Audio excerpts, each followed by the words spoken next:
민수기 22장 41절부터 23장 26절까지 우리 한 목소리로 봉독하겠습니다.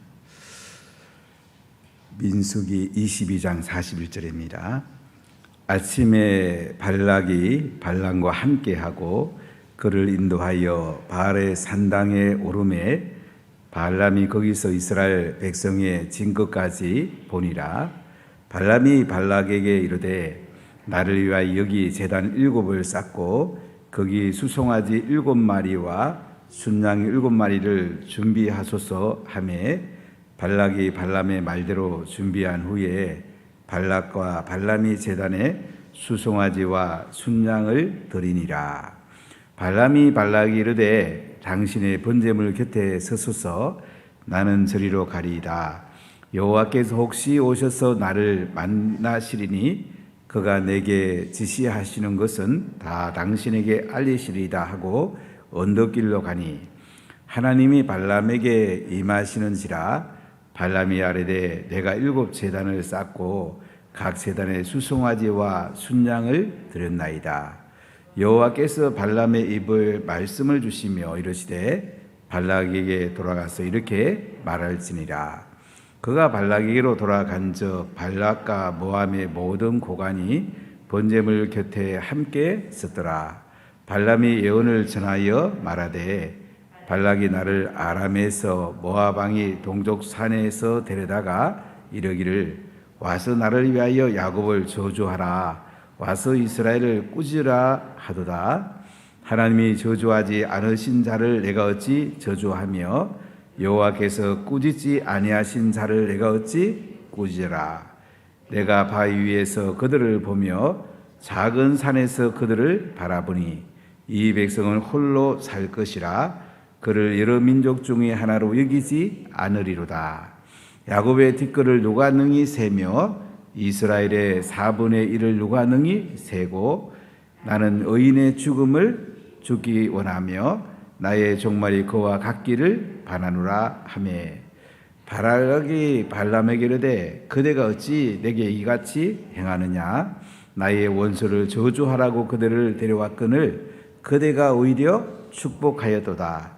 발람이 대답하여 이르되 여호와께서 내 입에 주신 말씀을 내가 어찌 말할 수 안 할 수 있으리까.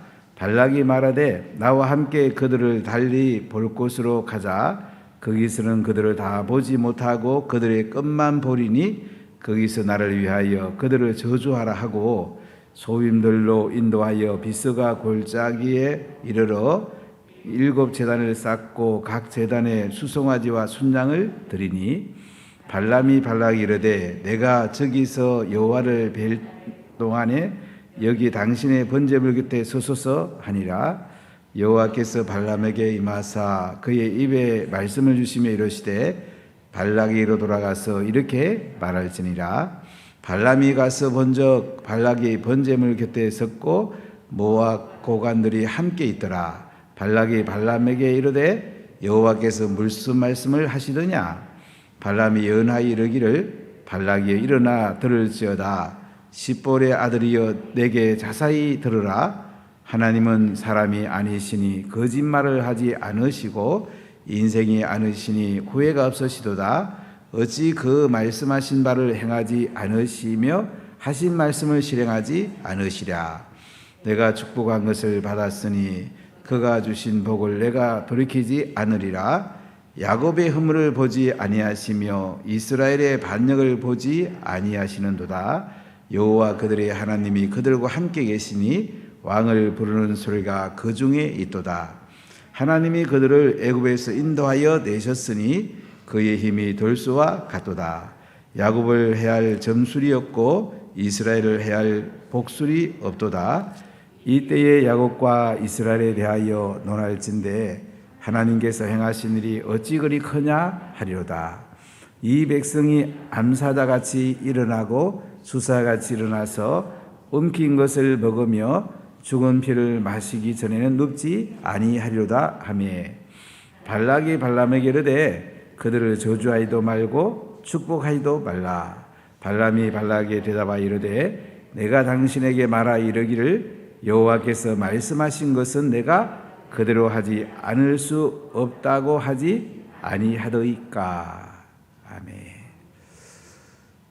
오늘 말씀은 이제 모압 왕 발락이 발람을 통해서 이스라엘을 저주하게 해달라고 복세를 많이 주겠다고 이렇게 모압 왕이 발람을 통해서 이스라엘을 저주하면 모압이 이길 것으로 모압 왕은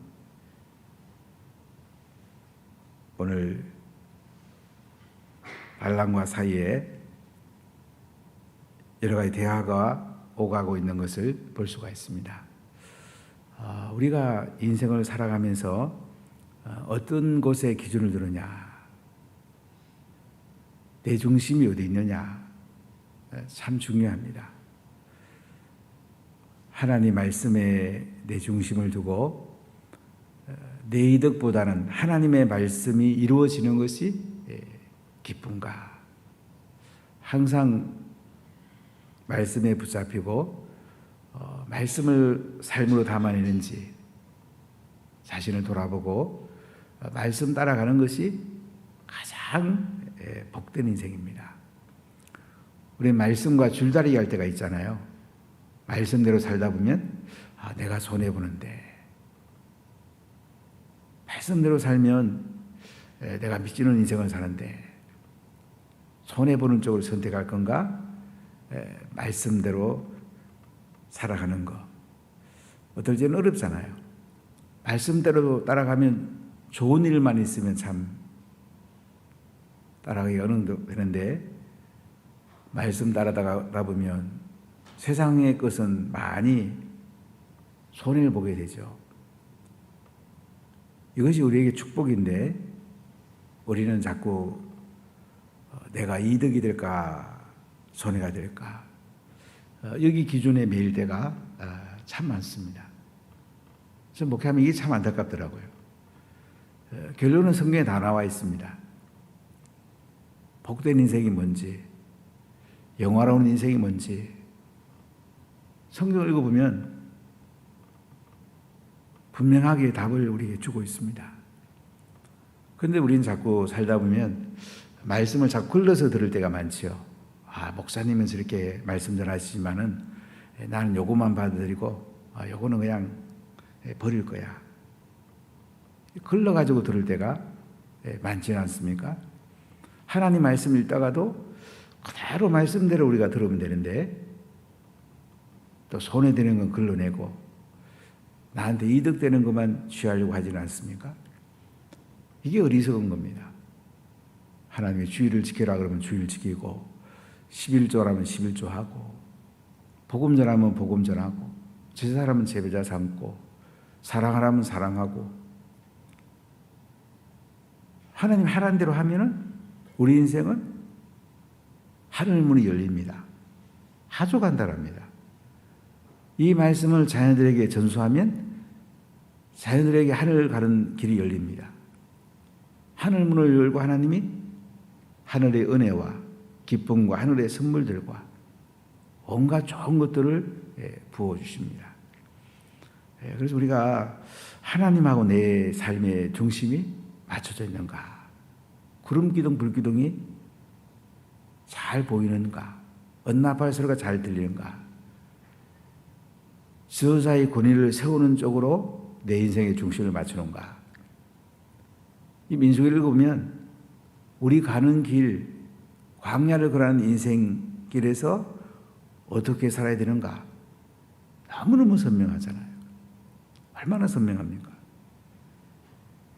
이스라엘 백성들이 원망하고 불평하고 불순종할 때는 하나님이 계속 그들을 징계하고 광야에 죽입니다. 그러나 이제는 다음 세대가 일어났을 때 하나님은 그들을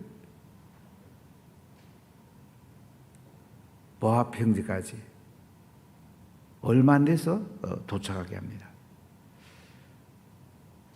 금방 가나안 땅에 들어갈 수 있는데, 순종하면 가나안 땅 금방 들어가는데 불순종하다가 엄청나게 38년 동안을 헛된 인생을 살지요. 지금 모압 평지에 왔는데 모압 왕이 이제 두려워하는 겁니다. 이스라엘이 이렇게 쉽게 에돔을 거쳐가지고 모압까지 올 줄 발락은 생각하지 못했죠. 그러니까 발락은 주술의 힘을 사용하려고 합니다. 그 당시 거짓 예언자고 점쟁이기도 하고 그리고 다신론자인 발람을 고용해서 이스라엘을 저주하면 모압이 이기지 않겠냐 이런 생각을 갖죠. 고대의 전쟁은 신들의 전쟁이거든요. 그러니까 발람이 자기가 믿는 신을 통해서 이스라엘 저주하면 모압은 승리할 텐데 이런 생각을 갖게 된 것입니다. 지금도 WCC라는 거 세계 교회 협의회 같은 데는 다신론을 인정합니다. 공산주의도 인정하고 동성애도 인정하고 참 안타깝죠. 그것 때문에 1960년대 통합하고 합동이 갈라졌습니다. 통합측하고 감리교, 기장 이쪽에 진보적인 데는 WCC에 가입이 되어 있습니다. 우리 합동이나 고신이나 합신 개혁 쪽에는 WCC를 반대했죠. 어떻게 동성애 인정할 수 있냐? 어떻게 공산주의 인정할 수 있냐? 물론 WCC도 처음부터 동성애나 공산주의를 인정한 건 아니었어요. 서구 교회들이 이제 동성애 인정하고 공산주의 인정하다 보니까 그 남아있는 교회들이 이제 인정하는 게 된 거죠. 그러나 이제 합동이나 이런 데는 이렇게 할 수 없다. 그래서 우리 헌법 체계가 다릅니다. 어떤 분들은 통합적에서 와갖고 자꾸 통합적 얘기를 하는데 합동적 헌법하고 통합적 헌법은 헌법 체계가 다릅니다. 합동적 헌법은 그래도 목회자 중심이 많이 들어가 있습니다. 통합적 헌법은 좀 많이 다릅니다. 그래서 우리가 교회를 세워갈 때 저희들은 합동적이에요. 통합적에서 신앙생활 하던 분이 저희 교회 와서 자꾸 딴 얘기하는 분들이더라고요. 공동회도 딴 얘기하고. 그러면 안 됩니다. 우리는 헌법과 이 말씀을 기준으로 해서 정치를 합니다. 그래서 여러분들이 1월, 2월에 이 헌법을 좀 가르쳐야 되나. 지금 장로님들이 목사님 헌법을 좀 가르쳐주세요 하고 있어서 헌법을 좀 가르쳐야 될 생각을 하는데 또 알 건 알아야 되니까. 자, 우리 인생을 어디에 기준으로 두느냐?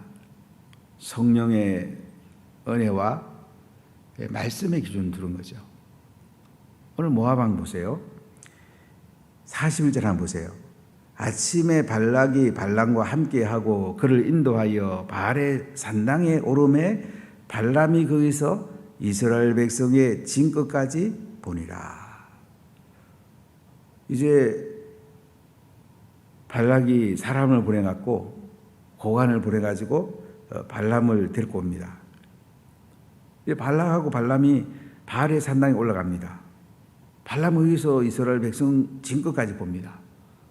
엄청나게 많은 이스라엘 백성들을 보게 됩니다. 200만 되는 이스라엘 백성들을 보게 되죠. 자, 발람 발락이 이렇게 말합니다. 23장 1절 보세요. 나를 위하여 여기 제단 7을 쌓고 거기 수송아지 7마리와 순양 7마리를 준비하소서 하며 제물을 준비하라고 합니다. 순양 7마리, 수송아지 7마리. 아주 값나가는 제물을 준비하라고 그러죠. 그래서 발락이 발람에게 말한 대로 준비한 후에 발락과 발람이 제단에 수송아지와 순양을 드리게 됩니다. 사람들은 발람이 발락에 말해요. 당신의 번제물 곁에 서라고. 나는 저리로 가겠다고. 여호와께서 혹시 오셔서 나를 만나시리니 그가 내게 지시하는 것은 다 당신에게 알리리라고. 그리고 발람이 언덕길로 갑니다. 4절에 보면 하나님이 발람에게 임하셔서 말씀을 합니다.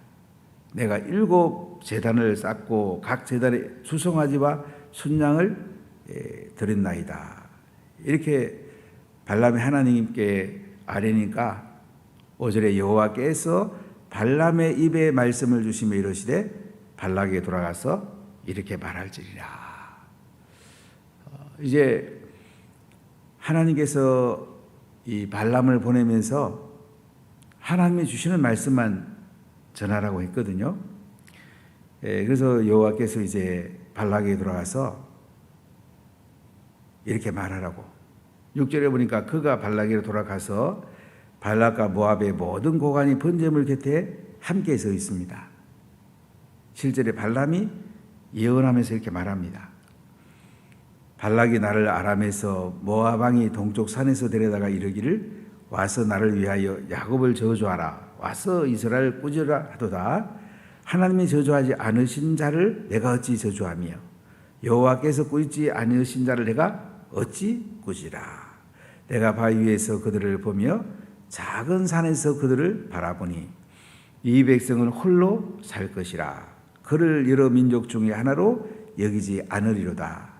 야곱의 뒷거를 누가 능히 세며 이스라엘 4분의 1을 누가 능히 셀고 나는 의인의 죽음을 죽기 원하며 나의 종말이 그와 같기를 바라노라. 이렇게 발람이 예언을 전합니다. 이스라엘을 저주하지 않습니다. 아니 하나님께서 주신 말씀을 그대로 전하는 것을 볼 수가 있습니다. 하나님이 저주하지 않으신 자를 내가 어찌 저주하겠냐. 여호와께서 꾸짖지 않는 자를 내가 어찌 꾸짖겠냐. 이렇게 발람은 하나님이 전해주는 말을 전하는 걸 볼 수가 있어요. 그러니까 발람은 다신론자예요.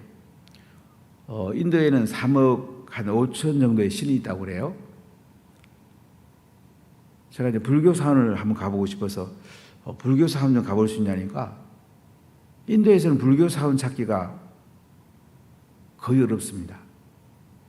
0.6%가 뭐 불교라고 들은 적이 있는데 거의 없습니다. 거의 힌두교 사원이에요. 왜 그럴까요? 그들은 불교의 그 석가모니가 또 하나의 신이에요. 뭐 3억 5천 중에서 한 신으로 생각하기 때문에 불교가 이렇게 인도에서는 성하기 어려웠습니다. 우리가 이거 바라나시 센터 교회가 불교 성지 바로 앞에 세워졌다고 들었는데요. 녹야원이라고 고타마 시달타 석가모니가 첫 번째 설법했던 그 앞에 교회를 이번에 세우게 됐는데 저는 이런 기도가 나오더라고요. 한국에서 그 불교 성지 녹야원에 성지순례를 간다고 그래요. 그거 간 사람들이 그거 가서 성지순례하고 바라나시 센터교회 와서 예배드리면 좋겠다. 저는 그 마음을 하나님 주시더라고요. 그 사람들에게 복음 전하면 좋겠다. 지금 발람이 하나님 주신 말씀대로 전합니다. 그런데 발락이 발람에게 뭐라고 하는지 보세요. 11절에 그대가 어찌 내게 이같이 행하느냐. 나의 원수를 저주하라고 그대를 데려왔거늘 그대가 오히려 축복하였도다. 발람이 대답하여 이르되 여호와께서 내 입에 주신 말씀을 내가 어찌 말하지 아니할 수 있으리까. 자, 다신론자인 발람이요, 하나님 말씀하는 대로 발락에게 예언하는 거예요. 모압에게 예언하는 거예요. 하나님 발람을 쓰기도 하시죠. 그러나 발람 속에는 이번에 좀 복채 좀 많이 받아가야 되는데, 돈 좀 벌어야 되는데, 이런 이중적인 마음이 있는 거죠. 지금 하나님 붙들고 있습니다. 자, 13절 보세요. 발락이 말하되 나와 함께 그들을 달리 볼 곳으로 가자. 거기서는 그들을 다 보지 못하고 그들의 끝만 보리니 거기서 나를 위하여 그들을 저주하라. 발락이 생각해 보니까 바알 산당이 있는 곳에서는 이스라엘 진영이 다 보이는 거예요. 200~300만 다 볼 수 있는 위치에 있는 거예요. 그래서 이제 발락이 한 부분만 보이는, 진 끝만 보이는 곳으로 발람을 데려가려고 합니다. 소빔들로 인도해서 비스가 꼭대기에 이르러 7제단을 쌓고 각 제단에 수송아지와 순양을 드립니다. 발락이 말을 해요. 내가 저기서 여호와를 만나 뵐 동안에 여기 당신의 번제물 곁에 섭소서. 여호와께서 발람에게 임하였고 그 입에 말씀을 주십니다. 발락에게 돌아가서 이렇게 말하라. 17절은 발람이 가가지고 보니까 발락이 번제물 곁에 섰고 모압 고관들이 함께 서 있습니다. 발락이 발람에게 말해요. 여호와께서 무슨 말씀을 하시더냐? 18절부터 발람이 예언합니다. 발락이여 일어나 들을지어다. 십볼의 아들이여 내게 자세히 들으라.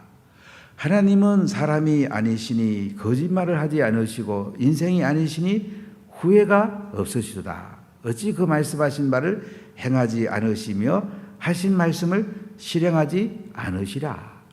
내가 축복할 것을 받았으니 그가 주신 복을 내가 돌이키지 않으리라. 야곱의 허물을 보지 아니하시며 이스라엘의 반역을 보지 아니하시는도다. 여호와 그들의 하나님이 그들과 함께 계시니 왕을 부르는 소리가 그 중에 있도다.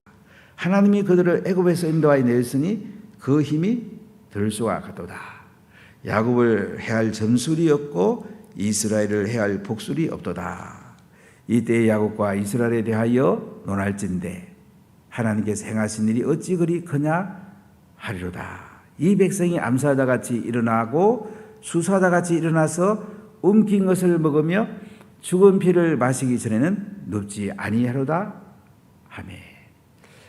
이렇게 발람이 발락에게요 이스라엘을 축복하는 예언을 합니다. 하나님이 발람에게 넣어준 대로 발람은 예언을 하죠. 발람이 다시 논자고 거짓 선지자인데도 하나님이 그 입을 잡으니까 이렇게 이스라엘을 축복하게 하는 것을 볼 수가 있습니다. 참 하나님 은혜죠. 특히 오늘 19절을 같이 한번 읽어보겠습니다. 하나님은 사람이 아니시니 거짓말을 하지 않으시고 인생이 아니시니 후회가 없으시도다. 어찌 그 말씀하신 바를 행하지 않으시며 하신 말씀을 실행하지 않으시라. 내가 축복할 것을 받았으니 그가 주신 복을 내가 돌이키지 않으리라. 이렇게 발람이 이스라엘을 축복하니 발락은 발람을 고용해가지고 이스라엘을 저주하기를 그렇게 원하는데도 두 번째 발람의 예언에서도 이스라엘을 축복하는 것입니다. 하나님 발람을 지금 찾고 계세요. 하나님께서 거짓 선자도 사용하는 걸 볼 수가 있는데요. 우리가 하나님 말씀 앞에 음성을 잘 듣는 것이 정말 소중하고요. 또 목회자들은 하나님 말씀을 잘 전하는 것이 굉장히 중요합니다. 특히 말씀을 가르치는 사람들, 마을장이나 셀리더들, 말씀을 정확하게 가르치는 건 너무너무 중요해요. 사실 저희 교회 장로를 세우고 안수집사를 세우고 권사를 왜 세우냐? 말씀의 리더십이 되라는 거예요. 말씀의 리더십이 되는 것이 가장 복이 있어요. 말씀을 잘 배우고 하나님의 음성을 듣고 성령 충만을 받고 복음을 전하고 복음 받은 사람에게 말씀을 전수해서 제자를 삼고 하나님의 사랑을 나누고 이게 인생에 가장 중요한 거잖아요. 저에게 가장 중요한 리더십은 셀 리더십입니다. 그 외에는 뭐 행정적 리더십, 당회, 그 중심으로 교회가 세워집니다. 이것이 가장 복된 거예요. 우리가 복음 전해서 예수 안 믿는 사람 예수 믿게 하고, 그들이 성령 받게 하고, 그들이 말씀 잘 배워서 또 다른 사람에게 복음 전해서 제자로 삼아보면 이거보다 더 복된 게 어디 있어요? 인생 끝에서 가만히 돌이켜 보세요. 내가 어떻게 하는 것이 가장 복 있는 인생인가? 답이 나오잖아요. 예수님 믿고 예배 잘 드리고 복음 전하고 제자 삼고, 이 핵심 흐름이잖아요. 지금 발람은 발락에게 예언하면서 이스라엘을 축복합니다. 우리가 다른 사람을 축복하는 거, 말씀으로 축복하는 거 가장 큰 복이죠. 오늘 수능시험이 있는데 성령이 오셔서 모든 걸 생각나게 해주고 모든 걸 가르쳐준다면 가장 큰 복 아니겠습니까? 이게 하나님의 은혜예요. 물론 우리가 열심히 해야 되지만 하나님께서 성령을 부으시면 시험도 잘 볼 수 있고 그 앞길이 열릴 수가 있거든요. 우리 사업터도 마찬가지예요. 성령님이 찾아오시고 말씀이 부어주면 축복의 통로가 열립니다. 이게 진짜 복이에요. 내 노력할 정도 받는 복이 아니고 하나님이 부어주는 복을 받잖아요. 지금 발람이 이스라엘을 축복합니다. 발락이 그렇게 저주하기를 원하는데도 하나님의 은혜죠. 발람이 이스라엘을 축복하는 걸 볼 수가 있는데요. 자, 25절 26절 한번 보세요. 같이 읽어볼까요? 발락이 발람에게 이르되 그들을 저주하지도 말고 축복하지도 말라. 발람이 발락이 대답하여 이르되 내가 당신에게 말하기를 여호와께서 말씀하신 것은 내가 그대로 하지 않을 수 없다고 하지 아니하더니까. 발람이 발람에게 이제 그들을 저주하지도 말고 축복하지도 말라. 축복하니까요, 또 회색지대 이야기를 하죠. 인생은 회색지대 인생은 우리에게 복이 없습니다. 저주하지도 말고 축복하지도 말라. 우리 예수 믿는 사람은 다른 사람 축복하는 것이 가장 큰 은혜잖아요. 이방의 왕이었던 발락, 모압 왕 발락은 두 번이나 발람이 이스라엘 저주하지 않고 축복하니까 이제는 저주하지도 말고 축복하지도 말라. 그랬더니 발람이 또 발락이 뭐라고 그래요? 내가 당신에게 말하 이르기를 여호와께서 말씀하신 것은 내가 그대로 하지 않을 수 없다고 하지 않아야 되니까. 나는 여호와께서 내게 입에 넣어준 말씀대로 전한다고 그렇게 이미 말하지 않았습니까? 그렇게 발람이 대답하는 장면을 볼 수가 있습니다. 사랑하는 문화가족 여러분, 우리가 매일매일 정말 말씀 붙들고 사는가? 내가 손해봐도 말씀 붙들고 사는가? 성령의 인도에 따라서 내 인생에 맞추는가? 지도자의 권위를 세워주면서 내 삶의 중심을 맞추는가? 이것이 우리 복된 인생의 가장 중요한 것입니다. 하늘 가는 밝은 길만 보이면 하늘의 것이 우리에게 부어지는데 얼마나 감격스러운 인생이 되겠습니까? 발락이라는 모압 왕이 발람을 통해서 이스라엘이 그렇게 저주받기를 한마디 해주기를 원했는데 하나님이 발람의 입을 잡으니까 계속 축복하는 메시지를 전합니다. 우리 인생이 축복하는 인생이 되면 좋겠습니다. 다른 사람을 축복하고 또 자녀를 말씀으로 축복하고 손자 손녀들에게도 전화하더라도 말씀 한 구절 같이 읽어주면서 또 축복하고, 이게 다음 세를 축복하고 자녀를 복되게 하는 거죠. 오늘도 말씀이 여러분들 속에 깊이 새겨지고 또 말씀을 흘러보내고 여러분도 복되고 주변 사람도 복되고 대한민국도 복되고 운하교회도 복되고 특히 수능시험 자녀에게 오늘 성령을 마음껏 부어주기를 예수님 이름으로 간절히 축복합니다.